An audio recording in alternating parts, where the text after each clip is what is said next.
ಕ್ರೈಸ್ತಲ ದೇವರಿಗೆ ಸ್ತೋತ್ರವಾಗಿರಲಿ. ಈ ದಿನದ ದಾವೀದನ ಕೀರ್ತನೆ.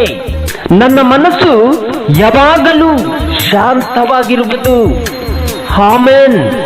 ಪ್ರಿಯ ಸಹೋದರರೇ, ದಾವೀದನು ಇಲ್ಲಿ ಹೇಳುವುದೇನೆಂದರೆ, ನಾನು ದೇವರನ್ನೇ ನಂಬಿ ನನ್ನ ಮನಸ್ಸು ಯಾವಾಗಲೂ ಶಾಂತವಾಗಿರುವುದು.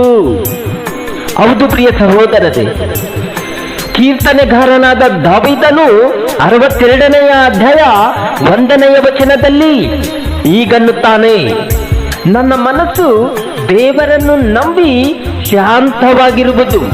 ನನ್ನ ರಕ್ಷಣೆಯು ಆತನಿಂದಲೇ. ಆತನೇ ನನಗೆ ಶರಣನು, ರಕ್ಷಕನು, ದುರ್ಗವು. ನಾನು ಕದಲಿದರೂ ಬೀಳೇನು. ನೀವೆಲ್ಲರೂ ಒಬ್ಬ ಪುರುಷನ ಮೇಲೆ ಬಿದ್ದು ಅವನ ಬಾಗಿದ ಗೋಡೆಯೇ ಕುಸಿದ ಪ್ರಕಾರವು ಎಂಬುವಂತೆ ಅವನನ್ನು ಒಡೆದು ಕೆಡವಬೇಕೆಂದಿರುವುದು ಇನ್ನೆಷ್ಟರವರೆಗೆ? ಅವನನ್ನು ಉನ್ನತ ಸ್ಥಾನದಿಂದ ದೊಬ್ಬುವುದೇ ಅವರ ಆಲೋಚನೆ. ಸುಳ್ಳಾಡುವುದು ಅವರಿಗೆ ಅತಿ ಸಂತೋಷ. ಬಾಯಿಂದ ಹರಿಸಿ ಮನಸ್ಸಿನಿಂದ ಶಪಿಸುತ್ತಾರೆ.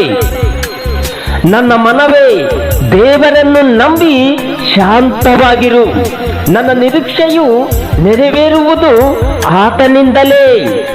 ಆತನೇ ನನಗೆ ಶರಣನು, ರಕ್ಷಕನು, ದುರ್ಗವು. ನಾನು ಕದಲುವುದಿಲ್ಲ.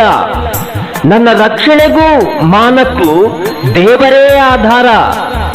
ನನಗೆ ಬಲವಾದ ದುರ್ಗವು, ಆಶ್ರಯವು ದೇವರಲ್ಲಿಯೇ. ಜನರೇ, ಯಾವಾಗಲೂ ಆತನನ್ನೇ ನಂಬಿ ನಿಮ್ಮ ಹೃದಯವನ್ನು ಆತನ ಮುಂದೆ ಬಿಚ್ಚಿರಿ.